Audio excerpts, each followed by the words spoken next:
Mhm. OK. Donc, le titre du message que Dieu m'a donné pour nous ce soir, c'est nous allons tous rendre compte euh, pour ce dont que nous avons tous rendre compte de de ce que nous avons reçu. OK? Nous allons tous rendre compte.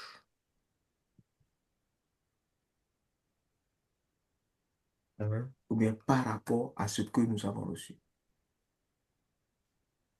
Nous allons tous rendre compte de ce que nous avons reçu. Amen. Maintenant, souvent, nous ne savons pas réellement, c'est-à-dire nous voyons tout dans le physique. Mais tout n'est pas seulement dans le physique. Amen. Nous voyons tout dans le physique. Matthieu 25, verset 14 à 40. Il dit, il en sera comme d'un homme qui partit euh, pour un voyage. Il convoqua ses serviteurs et leur confia l'administration de ses biens. Il remit à l'un 5 lingots et un autre 2 et un troisième un seul. En tenant compte des capacités personnelles de chacun, puis il s'en alla. Celui qui avait reçu 5 lingots se mit sans tarder à les faire fructifier. Celui qui avait reçu 5 se mit sans tarder à les faire fructifier, de sorte qu'il en gagna 5 autres. Celui qui en avait reçu 2 fit de même et en gagna 2 autres. Quant à celui qui en avait reçu un, il s'en alla creuser un trou dans la terre pour y cacher l'argent de son maître. Tu vois, maintenant, souvent, il arrive que, bon, nous savons très bien que Dieu ne fait pas de discrimination, mais souvent, il arrive que nous, nous raisonnons, nous pensons et nous faisons comme si Dieu a, comment on appelle ça? Dieu est un Dieu de discrimination. C'est-à-dire, quand Dieu donne quelque chose à quelqu'un qu'il ne t'a pas donné, donne quelque chose à quelqu'un d'autre qui ne t'a pas donné, les gens sont jaloux, les gens envient, les gens critiquent. D'autres vont jusqu'à dire que ce n'est pas de Dieu, c'est du diable. Parce que Dieu ne leur a pas demandé la permission et Dieu ne leur a pas averti avant de donner à l'autre. Tu vois, non? Donc, toutes ces choses-là, au lieu de jalouser et d'envier ceux qui sont bénis dans un domaine donné plus que nous, on fera mieux de nous mettre au travail pour identifier nos faiblesses et les changer en force. Parce que Dieu n'a pas fait de discrimination. Il connaît tout le monde, c'est pourquoi il a donné un seul talent ou bien un seul lingot d'or ici à celui qui ne pouvait même pas fructifier ça. À une autre personne, il a donné 2. À une, à une autre, il a donné combien? 5. Et on a vu le résultat dans la vie de ceux à qui il a donné plus. Tu vois?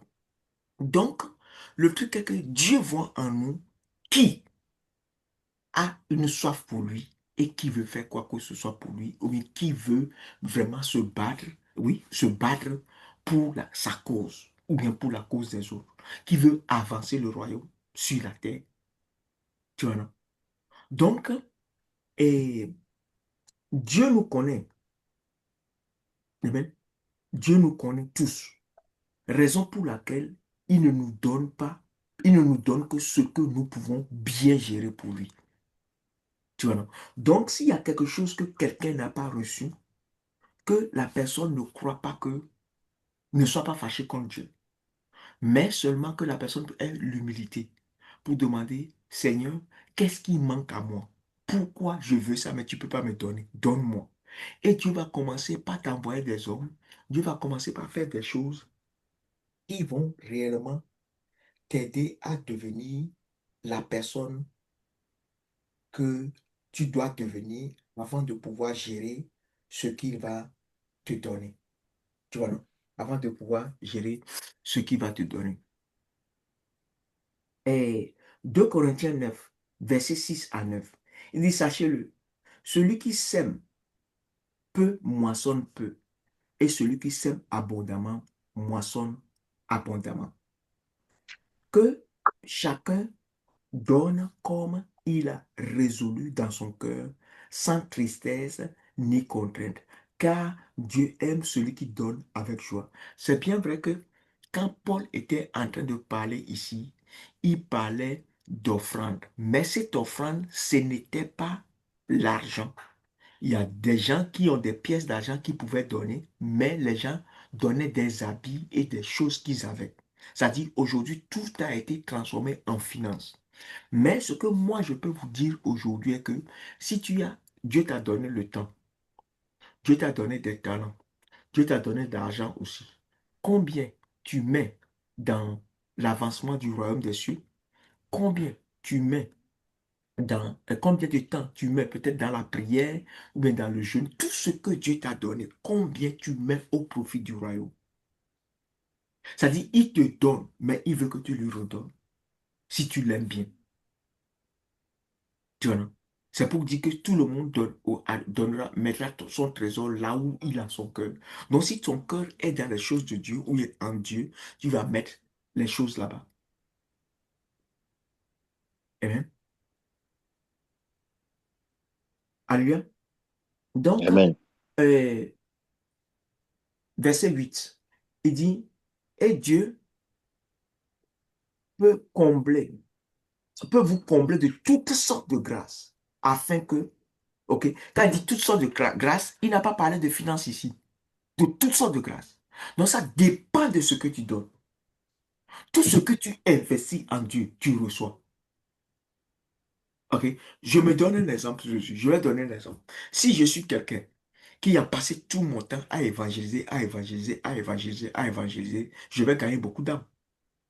Mais si j'ai passé tout mon temps à prier, à jeûner, à intercéder, à prier, à jeûner, à chercher Dieu, à rechercher la parole de Dieu, des révélations, des trucs comme ça, je vais avoir mon corps qui sera chargé, je vais être plus transformé.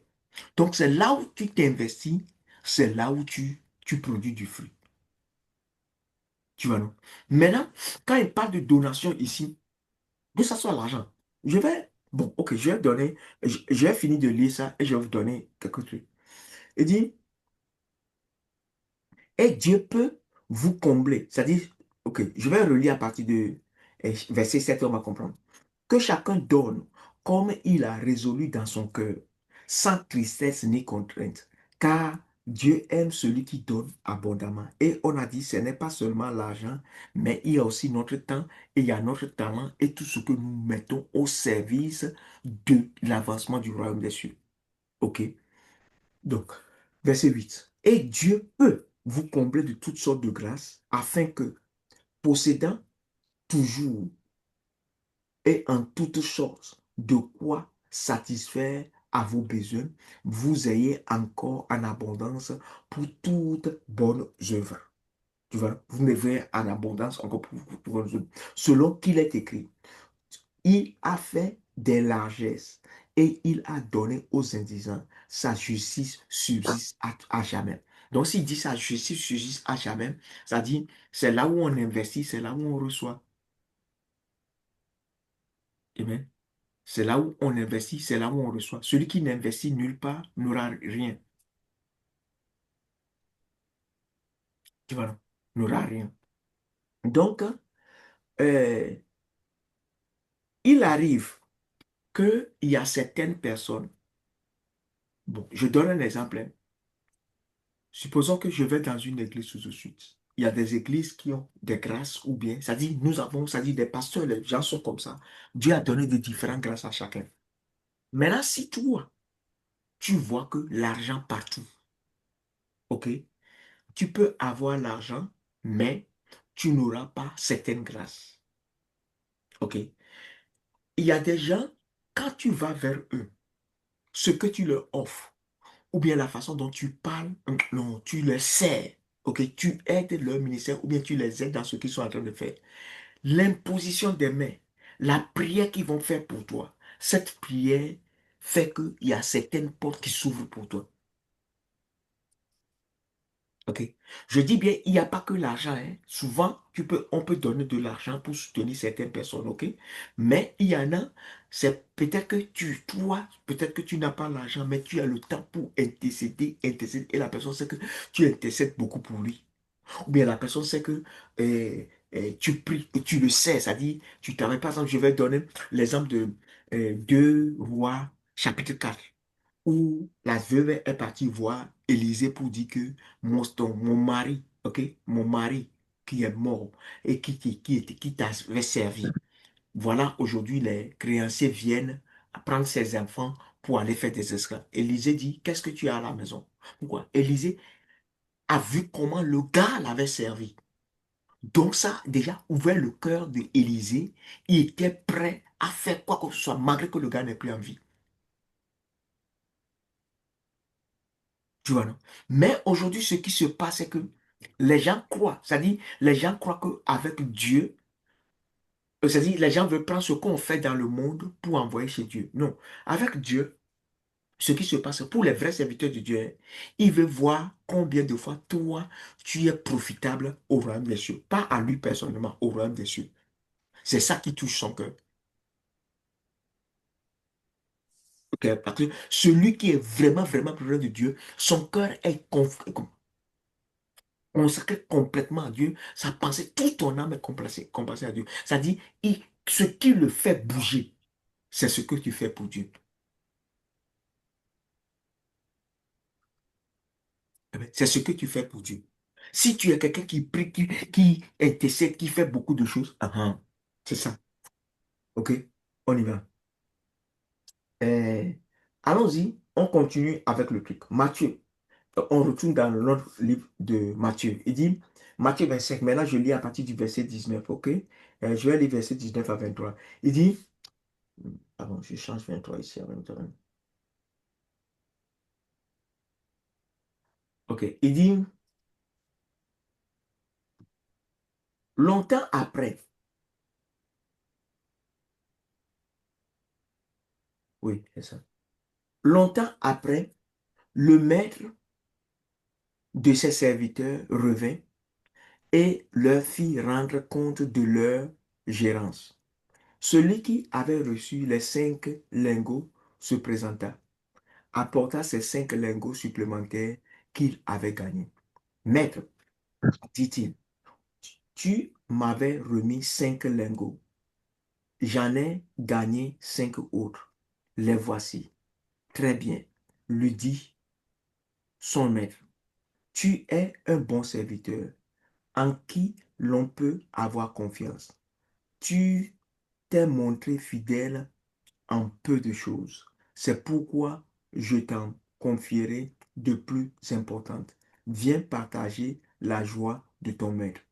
Celui qui avait reçu les 2 lingots se présenta aussi et dit, Maître, tu m'avais remis 2 lingots. J'en ai gagné 2 autres. Les voici. Très bien, lui dit son maître. Tu es un bon serviteur en qui l'on peut avoir confiance. Et tu t'es montré fidèle en peu de choses. C'est pourquoi je t'en confierai de plus importantes. Tu vois, c'est pourquoi je t'en confierai de plus importantes. Viens partager ta joie avec ton maître. Qu'est-ce qui se passe ici? Quand Dieu te donne quelque chose, partage. Vous avez compris que je ne vous cache pas des choses. C'est-à-dire, quand Dieu me montre des choses, je viens, je vous explique, je vous montre, je vous enseigne des trucs comme ça. Pourquoi? Parce que je veux le multiplier. Il y a beaucoup de serviteurs de Dieu, ou bien beaucoup de personnes, ça c'est la culture humaine, hein. Quand on a quelque chose d'important, on veut continuer par dominer les autres. Donc, on cache ça, on ne montre pas. C'est-à-dire, toi seul, tu vas le manifester, ou bien toi et ta famille, vous allez le manifester, mais les autres, tu leur caches, tu leur montres pas. OK? Maintenant, toi, ton niveau va être très high comme ça, mais les autres qui sont en dessous de toi, c'est-à-dire, ils ne peuvent rien faire. C'est-à-dire, eux là, ils ne savent pas comment ça se passe.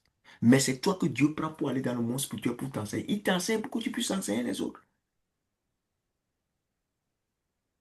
Tu vois, non? Maintenant, quand tu multiplies la chose, OK? Quand il t'a donné 2 et tu as changé ça en 4, mais demain, il peut te donner 5 ou bien 10. Parce que c'est que tu as ce caractère de le multiplier toujours. Tu vois, non? Donc, c'est là. Vous allez voir qu'il y a des gens qui sont des chrétiens, qui vont dans les églises. Ils ont des difficultés à servir à l'église, ou bien ils ont des difficultés à donner à l'église, ou bien à donner pour l'avancement du royaume des cieux, à donner, ils ont des difficultés. Et leur vie, depuis qu'ils ont connu Christ, c'est-à-dire quand il dit leur vie, dans certains domaines, reste au même niveau. Ça tourne au rond comme ça. Ça tourne au rond comme ça. Tu vois, non? Donc, si tu es quelqu'un, tu, tu passes beaucoup de temps dans la Bible, tu vas connaître beaucoup mieux Dieu. Parce que tu t'es investi là-bas. Tu as donné beaucoup de ton temps là-bas. Si tu évangélises, beaucoup de personnes vont venir à Christ et Dieu va dire que c'est à cause de toi, Dieu, ces gens-là sont nés de nouveau. Amen. Maintenant, si tu donnes aussi, Dieu va t'increase parce que Dieu sait que voilà celle-là qui a donné son cœur pour pouvoir soutenir Dieu, ou bien soutenir les hommes de Dieu, ou bien soutenir les œuvres de Dieu, ou bien soutenir les pauvres. C'est-à-dire tout ce que c'est-à-dire Dieu t'a demandé de faire et que tu as, ou Dieu nous dit de faire. Bon, c'est-à-dire il y a des bonnes choses, mais il y a ce que Dieu nous dit spécifiquement de faire à un temps donné. OK? Si, si on se met à les faire, qu'est-ce qui se passe? Il arrive il arrive à un niveau que ce que Dieu nous demande de faire, quand on le fait, qu'est-ce qui se passe? Dieu commence par nous bénir dans ce domaine donné. Tu vois, il nous bénit réellement dans ce domaine donné. Tu vois. Mais si on ne veut pas se sacrifier, c'est-à-dire c'est là où le sacrifice vient. Pardon. Souvent, c'est difficile, mais tu te sacrifies quand même. OK? Bon, pour ne pas dire des détails, je vous ai dit qu'aujourd'hui, c'est aujourd'hui, pour la première fois. Bon, en mettant beaucoup de choses ensemble, que j'ai compris quand Jésus a dit, je suis dans le Père et le Père est en moi. Moi, je sais que souvent le Père me prend, on est un, on fait des choses ensemble, mais ce que j'ai, quand il a dit, je suis dans le Père et le Père est en moi. Ok? Comment moi, je suis couché sur mon lit en train de prier. Maintenant, je me vois en haut. Je me vois en haut. Et maintenant, il m'a confié 2 nations. OK? Pour le mois de truc, comment on appelle-t-on? De mars. Et je vois tout ce qui a été fait. C'est-à-dire, c'est comme si je prends une nation comme ça. Toute la nation est devant moi. J'ai fini jusqu'à, j'ai soulevé la nation comme ça. J'ai soulevé toute la nation, je l'ai soulevée comme ça. Et je l'ai déplacée.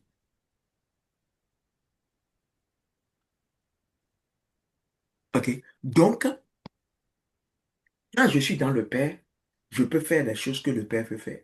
Maintenant, quand je suis devant les gens comme ça et le Père est à moi, le Père peut faire les choses, le Père peut faire les choses qu'un homme peut faire à travers moi. Mais moi, homme, je suis dans le Père, je peux faire ce que Dieu peut faire à travers le Père. Donc, ça permet de comprendre qui est Jésus, ce qu'on appelle le sonship. Ça permet de bien comprendre ça. Je ne pense pas qu'il me fait faire ces expériences pour rien. Non, c'est pour que les gens puissent comprendre qui est Jésus, parce que les gens n'ont pas compris. Et les deux sont un, mais les deux sont encore deux. Ils sont un et sont deux. Parfois, l'autre est dans l'autre, l'autre est dans l'autre.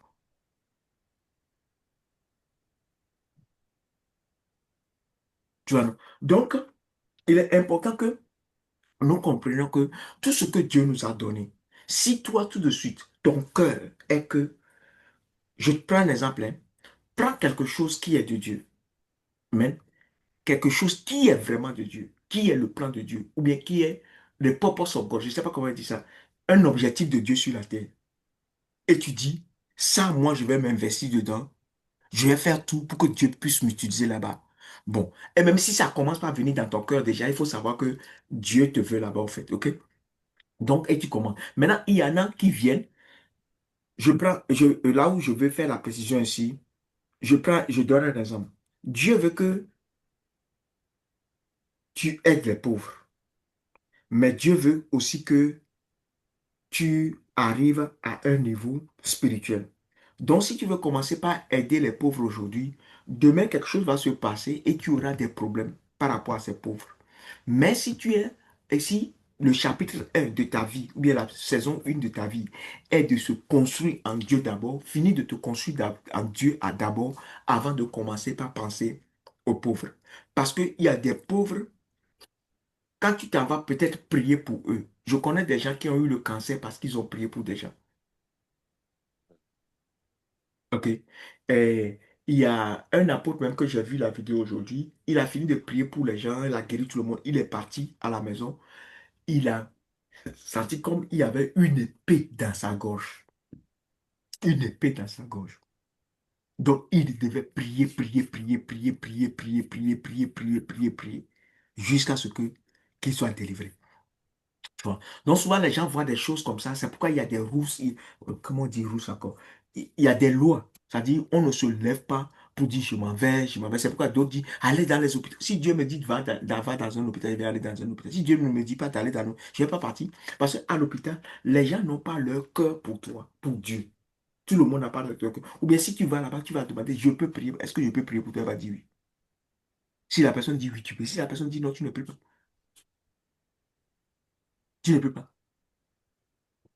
Jésus ne vient pas vers les gens, c'est à nous de venir. Donc, si tu sais que tu as besoin de Jésus et que tu crois que Jésus peut faire quelque chose, va vers l'homme de Dieu ou bien appelle l'homme de Dieu ou bien fais ce que tu dois faire. Tu vois? Donc, bon, c'est une parenthèse par rapport à ça. Donc, le péché aux yeux de Dieu, ce n'est pas seulement forniquer ou mentir ou bien tuer. Le péché aux yeux de Dieu, c'est aussi ne pas faire le bien que l'homme pouvait faire. C'est-à-dire, s'il y a un bien que nous pouvons faire et nous refusons de le faire, on est dans le péché. Eh bien, on est dans le péché. Tu vois, non? Et, nous connaissons ça, hein?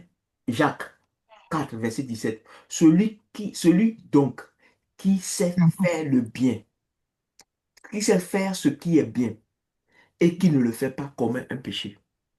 Je te vois dans un problème. Je connais tes conditions. Je connais ta situation. Je sais que je peux bien t'aider, mais je ne t'aide pas. Je suis en train de pécher. Ah, tu vois. Je suis en train de pécher. Ok? C'est clair. Jean 4, 17.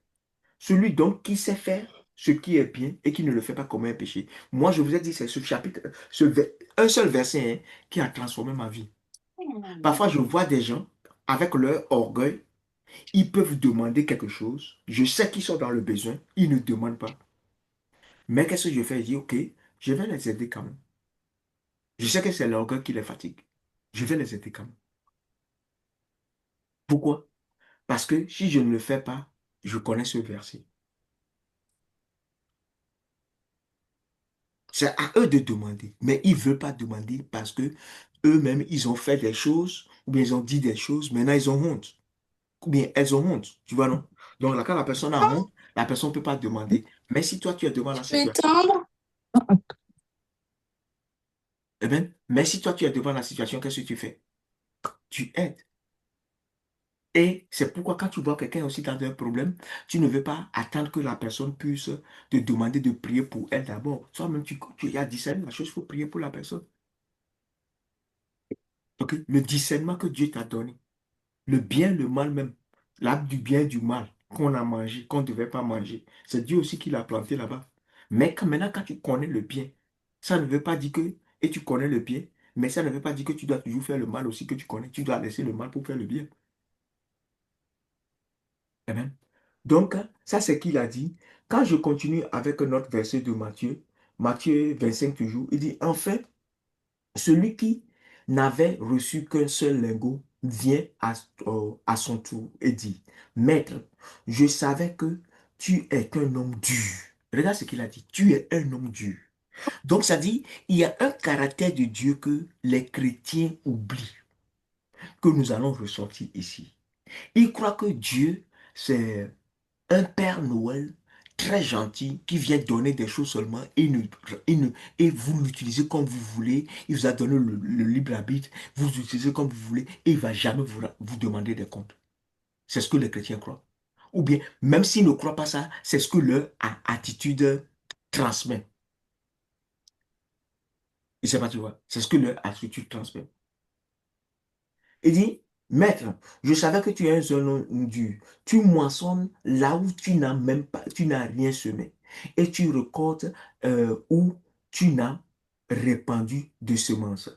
Alors j'ai pris peur et je suis allé cacher ton argent dans la terre. Voilà, prends ce qui t'appartient. Mais son maître lui répondit. Oui, il lui répondit. Et vaurien, fainéant. Tu vois, vaurien, fainéant, ça dit, tu n'as pas travaillé, tu n'as rien fait. Tout ce que tu as reçu, tu n'as rien fait. Vaurien, fainéant. Tu savais que je moissonne là où je n'ai rien semé et que je récolte là où je n'ai pas répandu de semences. Eh bien, tu aurais dû placer mon argent chez les banquiers et à mon retour, j'aurais récupéré le capital et les intérêts. Qu'on lui retire donc le lingot et qu'on le donne à celui qui en a 10. Car à celui qui a, l'on donnera encore et il sera dans l'abondance. Mais à celui qui n'a pas, l'on ôtera même ce qu'il a. Amen. Quant à ce vaurien, jetez-le dans les ténèbres du dehors et on lui aura, et où il y aura des pleurs et des amers regrets. Donc souvent, il nous arrive de perdre certaines choses. Il nous arrive de perdre certaines faveurs. Il nous arrive de perdre certaines relations. Parce que pendant que Dieu nous donne le temps avec, dans ces saisons, on n'a pas su multiplier ce que Dieu nous donne dans ces saisons. OK? C'est-à-dire, nous devons tous multiplier ce que Dieu nous donne. Tout, tout. Bon, maintenant, on ne peut pas faire tout à la fois. Mais au moins, il y a quelque chose que nous savons que ça, au moins, on a le talent qu'il faut pour pouvoir le multiplier. Ou bien on a la sagesse qu'il faut pour pouvoir le multiplier. Mais si on ne fait rien du tout, il vient et il enlève notre lampstand. Comment on dit ça en Apocalypse? Lampstand, je ne sais pas. Notre chandelier. Ou bien c'est chandelier, je ne sais pas, je sais pas. Oui. Il enlève le feu qu'il a mis en toi. Et ce feu, c'est un désir que le Saint-Esprit met pour pouvoir faire quelque chose qui plaît à Dieu et qui est dans l'intérêt du royaume et dans l'intérêt des autres. Dans l'intérêt du royaume et dans l'intérêt des autres. Parfois même, pour pouvoir amener quelqu'un à Christ, le fait chaque fois de lui dire bonjour, comment ça va, bonjour, comment ça va créer une ouverture ou bien une certaine confiance et demain, quand tu vas lui parler de l'évangile, il peut t'accepter, il peut écouter. Mais si tu vois quelqu'un, tu le dépasses chaque fois, chaque jour, et un jour tu l'arrêtes, mon frère, attends, j'ai quelque chose. Tu ouvres ta bouche, tu commences à parler, mais lui, là, il va te dire, il n'a pas le temps, il va partir, parce que tu l'as pas considéré. Tu vois, c'est un exemple seulement que j'ai donné. Donc, dans toutes choses, il faut une considération de ce que Dieu nous a donné. Et quand tu donnes une valeur à ça, tu cherches à qui cela peut profiter. Et quand ça profite à la personne, ça profite également au royaume des cieux. Tu vois, non? Sinon, pour vous dire la vérité, aujourd'hui, on a plus de chrétiens sur terre qu'on n'en a jamais eu dans toute l'histoire. Mais les vrais hommes de Dieu qui peuvent, ce qui Dieu peut compter sur la terre, on en a moins que dans les trucs passés. Je vais de vous donner des exemples. Aujourd'hui, nous avons des vidéos qu'on fait, le message est sécurisé. Avant, les gens n'avaient pas, comment on appelle ce truc-là, n'avaient pas la Bible. Au temps des apôtres, ils n'avaient pas la Bible. Comme ils n'avaient pas la Bible, qu'est-ce qui se passe? Chacun devait prier jusqu'à ce qu'il reçoive une petite révélation. La façon dont La minorité des serviteurs de Dieu prient jusqu'à reçoivent des révélations et viennent enseigner ou bien viennent prêcher. C'est comme ça, chacun devait prier jusqu'à recevoir sa révélation. Le truc est en train de bugger encore. Eh bien, jusqu'à recevoir sa révélation et viennent prêcher. Eh bien, recevoir sa révélation jusqu'à vienne prêcher. Mais aujourd'hui, on a les trucs. Même quand on dit tout de suite qu'on veut, les gens savent que bon, on enregistre les messages et la personne ne va pas venir. Ça s'appelle quoi? Procrastination. Procrastination. Donc maintenant, quand la personne ne vient pas, elle va dire après je vais regarder. Après même on dépose là-bas, elle ne va même pas regarder. Elle, comme ça, comme ça, comme ça, comme ça. Maintenant, tous ceux qui mettent des choses à demain, ce sont des choses. Si tu mets toutes les choses à demain, il faut savoir qu'il y a une révélation. Tu es très loin ou bien très en retard par rapport à ce que Dieu a pour toi. Les gens qui mettent les choses à demain, procrastinent, ok? Ce sont des gens qui sont très en retard par rapport à ce que Dieu a pour eux. Ou bien les gens partout où ils doivent aller, ils doivent toujours aller en retard. Ça veut dire que dans ta vie même, tu es en retard. Ça, je n'ai pas besoin d'un ange pour te parler. Ça, c'est clair. Tu vois, non? Donc, mais nous devons prendre les choses au sérieux. Avant, les gens vont marcher. Parce qu'il y a un livre, la vie de, comment on appelle ça, John Gillick. Les gens marchaient 32 kilomètres, d'autres 40 kilomètres, pour aller à une seule réunion de John Gillick et revenir. C'est-à-dire, aux États-Unis, les réveils de 1950, là, c'est pas tout le monde qui avait vélo ou bien moto, hein. Il n'y avait pas les bus et autres aussi, hein. Dans les années 50, les années 40, là, les réveils qu'on avait là. Et même 1906 de tout là. Et quand l'église pentecôtiste a commencé avec William Seymour là, il n'y avait pas de transport, hein. Les gens marchaient des kilomètres pour aller. Aujourd'hui, les gens disent, je n'ai pas l'argent pour prendre le bus. Je n'ai pas la... Ce n'est même pas ça. Je n'ai pas d'habit. C'est-à-dire l'habit qui te plaît pour que toi, ah, que Dieu nous délivre. Que Dieu nous délivre. Donc, tout ce que je suis en train de dire est que, au fait, aujourd'hui, beaucoup de personnes croient que ils sont dans le Seigneur, mais ils ne savent pas que après Dieu va les rejeter parce que ils peuvent faire le bien, ils ne le font pas. Ils n'ont pas mis la priorité sur Dieu. La priorité, leur priorité est dans les valeurs de ce monde. Les valeurs de ce monde. Euh, L'enfer n'est pas seulement pour les menteurs et les fornicateurs, mais aussi pour ceux qui n'ont rien fait pour l'avancement du royaume des cieux, amen, avec l'argent, les talents, le temps que Dieu leur a donné. Parce qu'il a bien dit très bien, hein, car celui qui a, ok, celui qui a, on en donnera encore et il sera dans l'abondance. Mais celui qui n'a pas, on, on en ôtera même ce qu'il a. Amen. On ôtera même ce qu'il a. Quant au quoi, à ce vaurien, jetez-le dans quoi? Dans les ténèbres du dehors, où il y aura des pleurs et d'amers regrets. Amen. Bon, ça c'est cette version qui dit ça. Il y a d'autres versions qui disent des grincements de temps. On parle de l'enfer. Ok. Moi, je bénis Dieu pour cette grâce qu'il m'a fait. Moi, je dis la vérité. Je n'ai pas peur de dire la vérité. Parce que souvent, quand on dit la vérité aux gens, les gens vont plus revenir. Mais vaut mieux dire la vérité à la personne. Et quand tu dis la vérité à 10 personnes, et 2 personnes se répandent, tu as gagné 2 personnes pour le royaume des cieux. Mais quand tu dis le mensonge à 10 personnes, tu es en train de perdre tous les 10. Et toi-même, tu seras en enfer. Quand il a dit que les gens vont dire, Matthieu 7 verset 21, à partir du verset, il dit, nous avons prophétisé en ton nom, nous avons guéri les malades en ton nom. Il dit, vous qui commettez l'iniquité, qu'est-ce que c'est l'iniquité? C'est les mensonges et autres. C'est le bien que tu dois faire à l'âme de l'autre que tu ne fais pas qui est l'iniquité. Tu sais très bien dans ton âme que ça dit, toi tu connais la vérité et la vérité te fait du bien. Tu sais que quand on te ment, tu ne vas pas aimer. Ok? Quand on te cache la vérité, tu ne vas pas aimer. Pourquoi toi tu caches la vérité à quelqu'un? Dis la vérité et laisse le Saint-Esprit faire son travail. Amen. Donc, frères et sœurs, nous devons prendre au sérieux ce que nous avons reçu. Et il n'y a rien que personne n'ait reçu.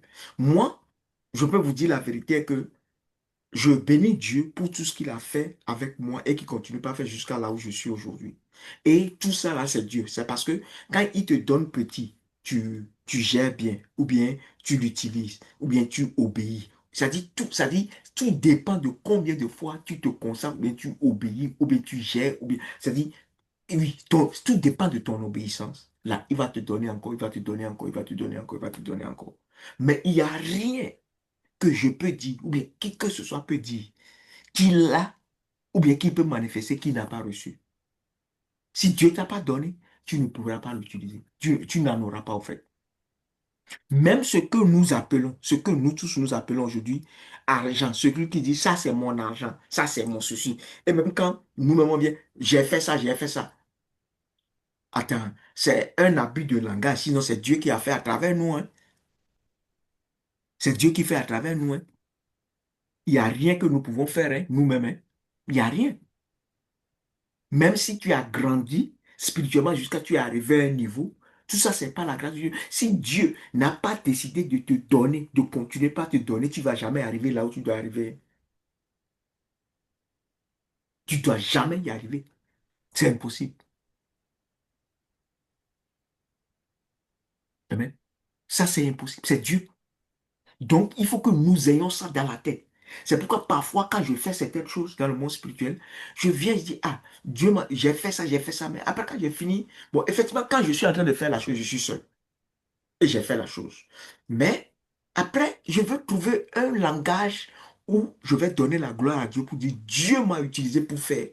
Mais étant donné que pendant que je suis en train de faire la chose, je suis seul et je n'ai pas vu Dieu autour de moi, je dis moi. Mais au fait, c'est un abus de langage, c'est une manière de passer, de parler, mais c'est Dieu qui l'a fait, hein. Si Dieu est en toi et tu es en Dieu, Dieu te permet d'aller en lui. Amen. C'est-à-dire, quand tu es connecté à lui, tu es en lui. Maintenant, ça dit ton âme, c'est comme si ton âme a quitté ton corps qui est là et ton âme se positionne en Dieu. Et maintenant, tu as maintenant les capacités de Dieu pour faire seul ce que Dieu peut faire. OK? Mais je ne suis pas né avec ça. Même quand j'ai reçu Christ, OK? Je n'ai pas commencé. C'est la soif que j'ai eue en jeûnant, en priant, en cherchant Dieu. Ça dit tout mon argent. Si je dois payer des livres, c'est des livres chrétiens, des Bibles. Moi seul, j'ai combien de versions de Bible. Ça dit, je lis, je fouille, je lis, je fouille. Ça dit, je veux Dieu, je veux Dieu, je veux Dieu. Donc, si tu veux Dieu, Dieu, tu vas trouver Dieu. Celui qui cherche de tout mon cœur me trouvera. Je me laisserai, ne trouverai pas tous ceux qui me cherchent de tout leur cœur. C'est tout. Tu vois, non? Donc, frères et sœurs, je vous dis ça aujourd'hui, c'est le message que Dieu m'a donné pour que nous puissions savoir que ça a déjà commencé par chauffer, ok? Avec les guerres et autres, là, ça a commencé par chauffer déjà. Le temps va venir où, je le dis maintenant, et j'ai dit à certaines parmi vous aussi de payer le distilleur d'eau. Surtout en Europe, l'eau qui sort des robinets, on ne peut pas le boire, ce n'est pas bon pour nous. Il y a beaucoup de choses dedans qui ne sont pas bonnes pour notre santé. Donc quand tu paies tu achètes ton distilleur, tu pourras distiller l'eau ou bien purificateur, whatever, tu vas les utiliser pour faire. Parce que le temps vient, parce que aujourd'hui seulement, l'Iran, en Arabie Saoudite là-bas, ils n'ont pas d'eau, parce que c'est le désert, ils n'ont pas d'eau. Donc, ils ont des machines pour euh, purifier euh, l'eau de mer. Ils prennent l'eau de mer, ils enlèvent tout le sel qui est dedans avec des machines et c'est l'eau qu'ils utilisent et qu'ils boivent. Mais ils ont détruit ce que l'Arabie Saoudite, la machine que l'usine de purification d'eau qui est là. OK? Mais je vous ai donné la prophétie avant que le temps vienne où ça va être très difficile de trouver de l'eau. Donc, par rapport à ça, de l'eau à boire, quoi. Parce que nous tous, nous savons les eaux que nous buvons ici, on est obligé d'aller au supermarché pour acheter de l'eau. Donc, il faut déjà savoir que même s'il y a l'eau dans le robinet, si toi, tu ne peux pas trouver, puisque au temps de Covid, on n'avait pas trouvé, c'était fort. Donc, si tu ne peux pas trouver, il faut déjà acheter un appareil qui est chez toi à la maison et que tu fais ton eau toi-même. La quand ça chaud, toi et ta famille, au moins, tu as de l'eau. Parce que quand ça va chauffer, OK, ces appareils-là peut-être vont doubler ou tripler de prix. Ou bien il n'y en aura même pas. Puisque la plupart des choses sont fabriquées de la Chine. Maintenant, quand le truc est bloqué là, ça va venir d'où? Ça va venir d'où? Ah, aujourd'hui, l'Amérique a demandé, ceux qui gèrent la guerre ont demandé au Pentagone de supply, c'est-à-dire de faire 3 mois de provision, 100 jours de provision pour la guerre, 100 jours de provision, jusqu'en septembre. C'est-à-dire, on n'a qu'à leur donner des provisions jusqu'en septembre. C'est ce qu'ils ont dit. On n'a qu'à leur donner des provisions, c'est leur préparer des provisions jusqu'en septembre. Donc, ils pensent que la guerre peut durer jusqu'en septembre. Donc, imaginez ce que ça va avoir comme répercussion sur l'économie.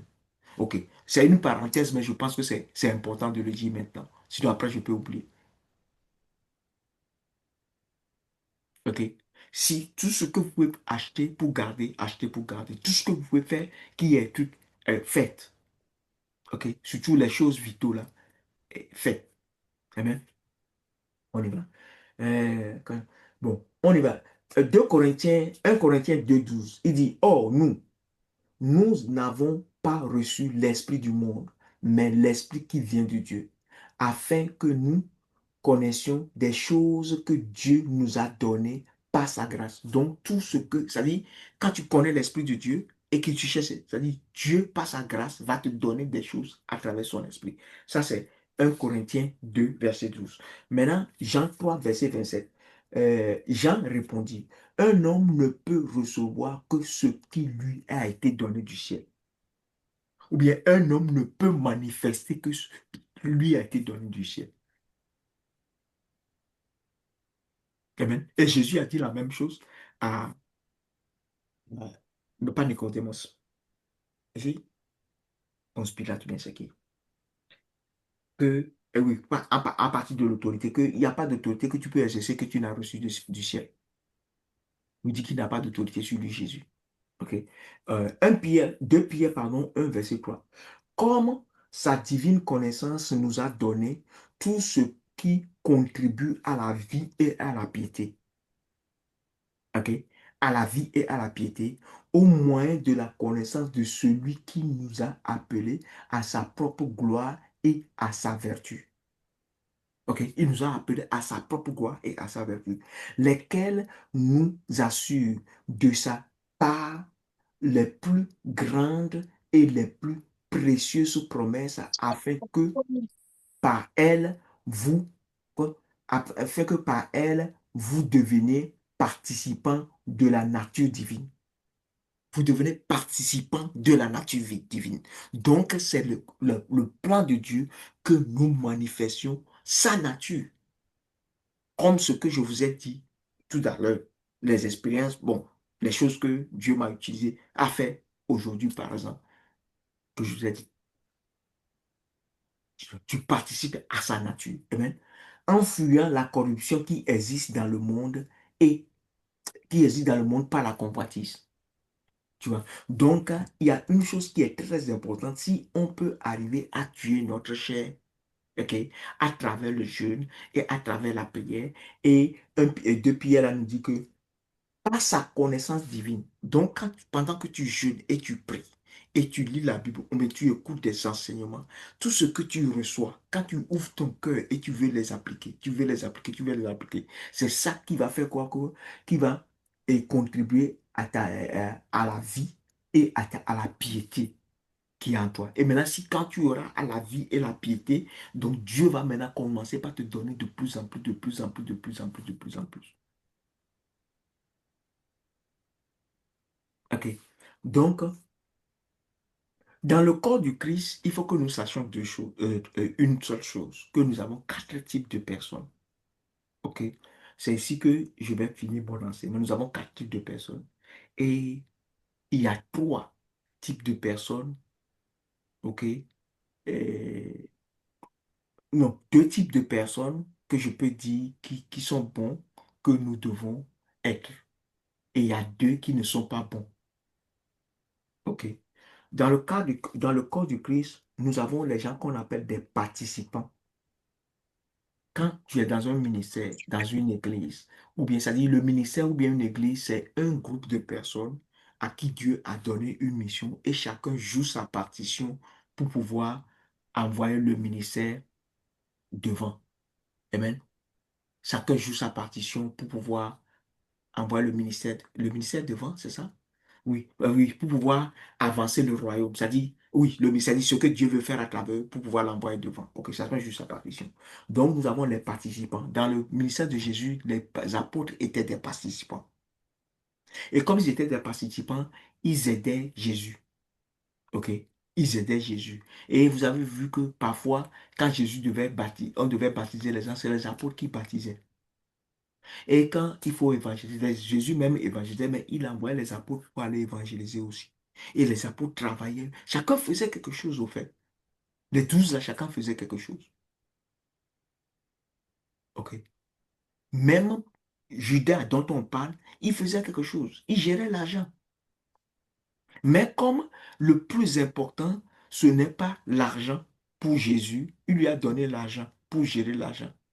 Mais on dit, si tu n'es pas fidèle dans les choses de ce monde, qui est l'argent et autres, qui te donnera les vraies choses du royaume?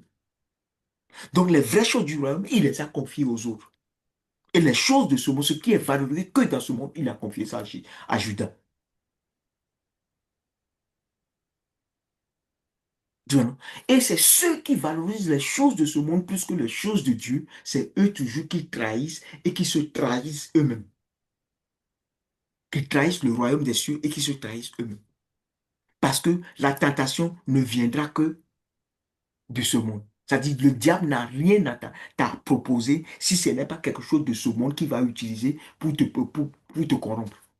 Ou bien, oui, pour te corrompre, en fait. Pour te pousser à la trahison. Amen. Donc, nous avons les participants. Deux, nous avons les prédateurs. Oh. Bon, non, pardon, oh, on va parler des promoteurs d'abord. Nous avons les participants et nous avons les promoteurs. Les promoteurs sont des gens qui vont promouvoir ce que tu es en train de faire. Nous avons par exemple la dame que Jésus a rencontrée en Jean 4 au puits. Qu'est-ce qu'elle a fait? Elle est partie dire aux gens que j'ai rencontré le Messie. Il m'a dit toute ma vie. Tant. Tu vois, ça, ce sont des promoteurs. Donc, soit on est promoteur, soit on est participant. Il ne faut pas être un prédateur. Les prédateurs, c'est les pharisiens et les sadduciens. Ils sont là seulement pour trouver des fautes et pouvoir et sauter sur Jésus. Tu vois, non? Il y a des gens comme ça, hein, dans des ministères. C'est-à-dire, ils sont là, ils vont écouter, ils veulent seulement trouver des occasions pour critiquer. Trouver des occasions pour critiquer. Trouver des occasions pour critiquer. Non. Partout tu es, il faut être promoteur ou bien tu peux être participant. Pas jamais prédateur. Promoteur ou participant. Maintenant, il y a un quatrième groupe, OK, qui est des parasites. Eux, ils sont là, ils dépendent seulement de la chose pour pouvoir apprendre, dépendre. Oh, pasteur, prie pour moi, j'ai ce problème. Il va prier. Fais ceci, il va prier. Ils veulent, même quand on dit donner, ils ne peuvent pas donner. Travailler, ils ne vont pas travailler. Faire ceci, ils ne veulent rien faire. Ça dit, eux, ils trouvent seulement que le ministère ou bien le serviteur de Dieu ou bien quoi qui est cela, ça dit, tout doit tourner seulement à leur propre, leur intérêt, c'est tout. Ils restent enfants jusqu'à ce qu'ils ne meurent. Ils sont comme le serviteur qui a eu un talent. Ils sont même pires que le serviteur qui a eu un talent. Celui qui a eu un talent, ça dit, quand ils utilisent, et quand il dit ils sont pires, ça dit, ils reçoivent, ça dit, Dieu te bénit. Mais quand Dieu te bénit, toi, tu ne donnes même pas ton argent, tu ne paies pas dîme, tu ne paies pas offrande, tu ne paies rien. Tout ce que tu fais, peut-être que même, c'est aller mettre ça dans la boîte de nuit. Il y a des pasteurs même qui vont dans les boîtes de nuit. Je vous dis la vérité, hein. Des pasteurs qu'on retrouve dans les boîtes de nuit, ou bien dans des clubs ou des corps privés avec des filles. Il y a des gens qui font des trucs comme ça. Mais ce ne sont pas des pasteurs qui travaillent le Saint-Esprit. C'est des faux pasteurs qui travaillent avec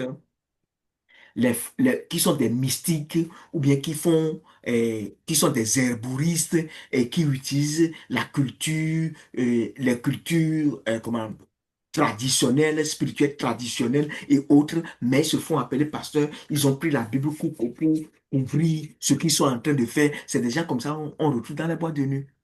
Parce que quand tu es vraiment de Dieu, le Saint-Esprit, tu peux même pas aller. Tu peux même pas aller. Tu es en train de parler avec quelqu'un. La saleté qui est dans l'âme de la personne, toi, tu le ressens et tu te sens sale. Et tu dois prier pour que pendant que tu as parlé à la personne, la saleté qui est rentrée en toi, ça puisse partir. OK? Ou bien, il y a un seul péché. Tu te sens tellement sale. Et tu vas te retrouver dans la boîte de nuit. Tu vas faire comment pour te retrouver là-bas? OK? Ou bien quelqu'un t'envoie un test message. Le péché qui est dans la vie de la personne, dès que le test message touche ton portable, ce qui est dans la vie de la personne aussi, tu sens ça, tu vois ça en même temps. Et tu vas te retrouver comment? Dans un coin où le diable est roi. Tu peux pas. Tu peux pas. Donc, pour que cette confusion puisse finir, c'est pourquoi Dieu a demandé qu'on puisse lancer un jugement. On a lancé le jugement. En avril, vous allez voir ce qui va se passer. À partir du week-end de Pâques, là, vous allez voir ce qui va se passer, ce qui va commencer par se passer. Et quand ça a commencé, maintenant, ça ne va pas s'arrêter, hein. Ça ne va pas s'arrêter, hein. On va purifier toute l'Église. Parce qu'il y a une nouvelle gloire qui descend, qui est descendue du ciel à partir de ce mois de mars. OK? Qui descend à partir de ce mois de mars. Donc, maintenant, le problème aussi que la nouvelle gloire descend, mais si tu n'as pas prié et tu n'as pas jeûné pour que ton corps puisse le contenir, comme ce que je dis maintenant, j'ai dit, aujourd'hui, euh, quand je vais dans le monde spirituel, je suis un avec le Père pour aller faire des choses. Mais avant, c'était pas ça. Le Seigneur va venir, même Jésus m'apprend comme ça, il est à côté. Mais actuellement, c'est plus ça. On est un. Et je ne le vois plus. Il est en moi. Et je suis en lui. On s'en va. On travaille.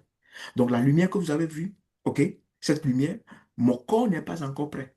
Mais si mon corps, je continue pas à prier jusqu'à mon corps devient prêt, cette lumière, quand elle vient maintenant, c'est moi qui va vous allez me voir, me transformer complètement comme ça. Et c'est ça comment la terre promise. C'est là où Dieu nous envoie, en fait. C'est ça la terre promise. OK? Mais quand je vous l'explique, si moi-même j'étais comme Paul l'a dit en 1 Corinthiens 9, 27, que je traite durement mon corps, je le tiens à sujet afin de ne pas être rejeté après avoir prêché aux autres. Si toi, tu prends cette révélation aujourd'hui et tu commences par chercher Dieu, tu peux arriver avant moi ou bien tu vas arriver, moi, il ne va pas arriver. Ça dépend de la valeur que nous mettons sur les choses de Dieu. Donc, si tu mets une valeur, la valeur que tu mets sur les choses de Dieu, c'est ça qui va te permettre de mettre ton temps, c'est-à-dire de donner ton temps, parce qu'on a parlé de donner ici, là. Donner ton temps, donner ton argent, donner ton talent, donner tout ce que tu dois donner pour l'avancement du royaume des cieux et l'intérêt des autres. OK? Je vais prendre ce passage pour pouvoir finir ce que je dis. EMCI. OK. Je vais prendre Galates 6 verset 7 à partir du verset 7 je crois que c'est 7 à 10 ou bien. Il dit, ne vous faites pas d'illusions. Je suis en semeur. Ne vous faites pas de la version semeur. Ne vous faites pas d'illusions. Dieu ne se laisse pas traiter avec mépris. On reconnaît ce que l'on a semé. Allons en lui second et on va apprendre ce dont nous sommes tous trucs. Ne vous y trompez pas. Verset 7. Galates 6, verset 7. Ne vous y trompez pas. On ne se moque pas de Dieu. Que chacun, ce qu'un homme aura semé, il le moissonnera aussi. Celui qui sème pour la chair moissonnera la chair et la corruption. Mais celui qui sème pour l'esprit moissonnera la vie éternelle. Quand on parle de la vie éternelle ici, souvent les gens ont prêché la vie éternelle comme quelque chose que quand on meurt, après on va... Non, non, non, la vie éternelle, c'est ici, hein. Tu dois être transfiguré, tu dois devenir, avoir un corps blanc, tout, le corps que Jésus présente aujourd'hui, quand il est ressuscité, le corps qu'il a là, c'est ça qui est le corps glorieux, le corps éternel. Et quand tu as ce corps éternel, tu auras la vie éternelle dedans. C'est ça, hein. Mhm. Nous ne laisserons, ok? Nous nous laissons, quoi? Je suis au verset, j'ai lu le verset 8 déjà. Bon, verset 8, verset 9. Ne nous laissons pas ne nous lassons pas, pardon, ne nous lassons pas de faire du bien, de le bien, car nous moissonnera au temps convenable si nous ne lâchons pas.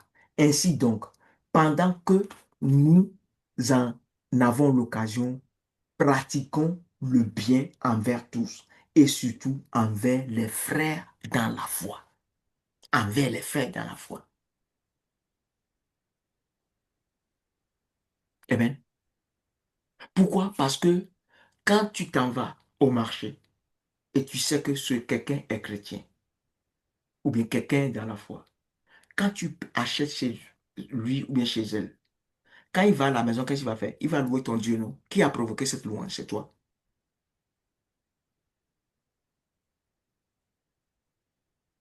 Eh bien, c'est toi. Donc, nous devons nous soutenir et nous devons travailler, nous donner pour l'avancement du royaume des cieux. Amen. Donc, je vais m'arrêter ici pour que ça ne soit pas trop long, afin que si, et bon, et on va poser, s'il y a des questions, on va poser des questions et on va évoluer. OK? On va prier. Merci.